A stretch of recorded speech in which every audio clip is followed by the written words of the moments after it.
Hello mga busing mga madam. It's me again, ang inyong driver, sweet lover, vlogger. Good day sa buong mundo at magandang gabi dyan sa inyo sa Pilipinas, Luzon, Visayas, Mindanao. Maraming salamat po sa inyo sa pagpasok niyo po sa aking munting bahay. Maraming salamat sa buong mundo ang panonood ninyo at hindi po kayo nagsasawang manood ng aking munting bahay. Okay? Maraming salamat sa mga busing mga madam. Okay, bago po ang lahat, shoutout sa buong mundo. Shoutout sa Luzon, Visayas, Mindanao, mga busing mga madam.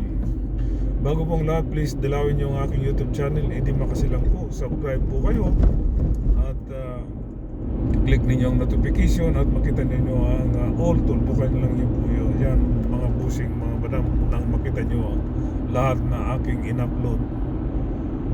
Okay?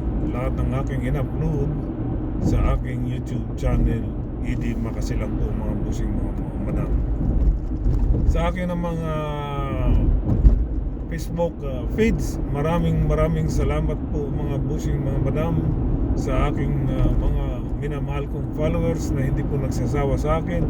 Maraming salamat. Paulit-ulit pa akong nagpapasalamat at nang dahil sa inyo gumaganda po ang aking Facebook feeds. Sa mga hindi pa po nag-follow, please like and share and follow at mag-comment din po kayong mga busing mga madam at makikita nyo naman at nagre-reply naman po ako mga busing mga madam. Okay, once again, shoutout sa buong mundo at shoutout sa Luzon, Visayas, Mindanao, mga busing mga madam. Okay, pag-uusapan natin itong nangyaring lindol sa Mindanao at pagkumpara natin itong dalawang presidente na dating presidente na si Tatay Digong at itong ngayong ating mahal na Pangulong Bongbong Marcos, ang ating minamahal na Pangulong Bongbong Marcos. Nung nangyari ang lindol sa Lunes, yung Lunes na yun, di ba? Lunes, mga busing mga madam, within 24 hours nandyan na kagad yung mga rescuer na pinadala ni Tatay Digong. Ganong kalupit siya.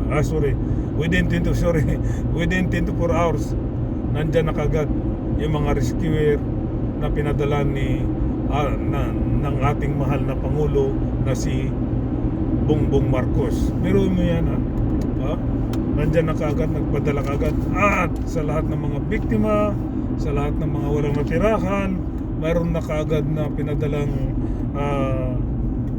mayroon na kagad pinadala na modular housing, di ba mga busing? Modular housing with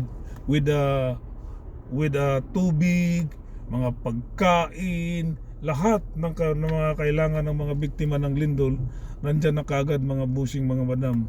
Di ba ganun kalupit ang ating mahal na Pangulo?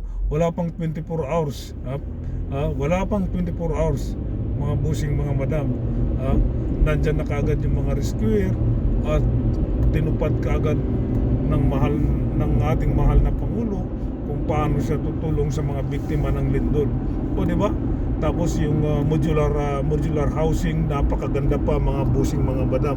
Talagang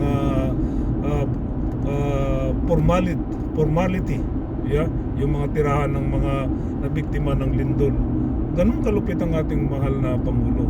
Nandiyan ang mga lahat ng mga pangangailangan ng ating mga biktima sa lindol ay nandoon na kaagad, walang problema. So, di ba mga bossing mga madam? So, punta tayo sa Tatay Digong, okay? Naalala nyo ba yung Odette? Okay, ito yung Odette na bagyo.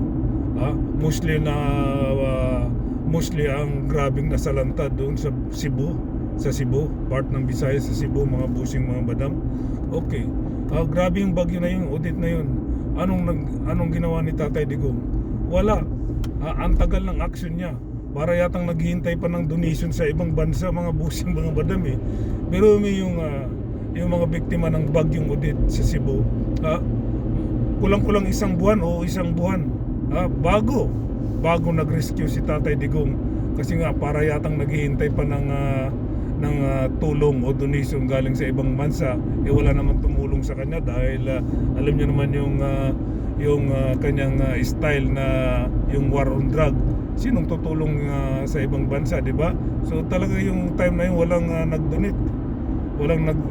Walang tumulong sa mga ibang bansa dahil nga yung style ni Tatay Digong ay bad recall dahil sa war on drug.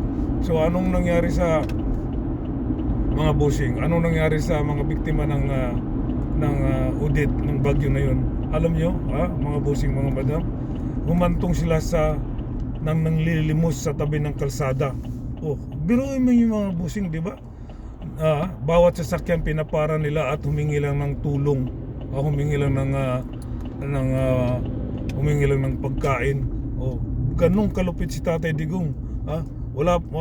Kulang-kulang isang buwan hindi pa dumarating ang tulong ng galing ng gobyerno. Samantala napakayaman naman nung time na yun, ang dami niyang inutang sa iba-ibang bansa, di ba mga busing, mga madam? Yung utang niya trilyones, tapos kulang-kulang pa isang buwan, wala pang maitulong ang gobyerno. So anong nangyari, yung mga tao doon sa Cebu, hanggang sa humingi na lang sila ng nananlimos sa tabi ng kalsada. Bago dumating ang tulong ni Tatay Digong, alam nyo ba, instead na modular housing, hindi, mga trapal. Di ba mga busing, mga madam? Mga trapal pa ang binigay. Ganong kalupit si Tatay Digong, samantalang inutang niya sa iba-ibang bansa, especially sa China o saan man dyan. Trilyones ang inutang niya, tapos ang binigay lang, mga trapal lang sa Cebu, yung mga biktima ng Typhoon Odette. Kaya kayong mga DDS, ito, gumising na kayong mga DDS dahil niluloko lang kayo ni Tatay Digong ninyo. Kaya nga nakulong yan dahil sa kahayupan niya. Doon ko kinumpara, mga busing, mga madam, ang ating mahal na Pangulo kung paano tutulong sa mga biktima ng mga sakuna. Di ba? Tama naman, di ba mga busing, mga madam? Ang layo ng diferensya talaga. Ang layo ng diferensya ng ating mahal na Pangulo kay Tatay Digong. Di ba? Biruin mo, dumating ang tulong ni Tatay Digong bago mag-isang buwan, trapal pa. Ganun kalupit. Kaya kayong mga taga Cebu, alam kong marami kayong mga taga DDS na mga bulok na mga DDS na utak bulinaw, gumising na kayo. Yung pa lang doon pa lang biktima na, grabe yung biktima. Hindi nyo ba naalala yung biktima ng Odette Can? Tapos nanlilimos kayo dyan sa tabi ng kalsada. Tapos sinasamba nyo pa rin si Tatay Digong. Samantalang aming mahal na Pangulo, wala pang 24 hours, nandyan na kagad yung tulong. Tapos nandyan na kagad yung modular housing house, nagpatayo kagad, dissenting modular housing house. Nandyan na kagad yung mga pagkain na kailangan, tubig, kung ano-ano pa, mga internet, wifi. Ganun kalupit ang aming mahal na Pangulo. Samantala kayong mga didilis, yung bagyong Odette na nangyari doon, na nalilimos na kayo dyan sa tabi ng kalsada para lang may makain kayo. Ganun nga nakaya ni Tatay Digong. Di ba mga busing, mga madam? Doon ko kinumpara si Tatay Digong sa ating mahal na Pangulo. Ang layo-layo ang layo-layo ni Tatay Digong sa ating mahal na Pangulo, dahil ang ating mahal na Pangulo inuuna yung mga taong bayan kaysa sa kanilang sarili. Di ba mga busing, mga madam? Di ba napakalinaw yun?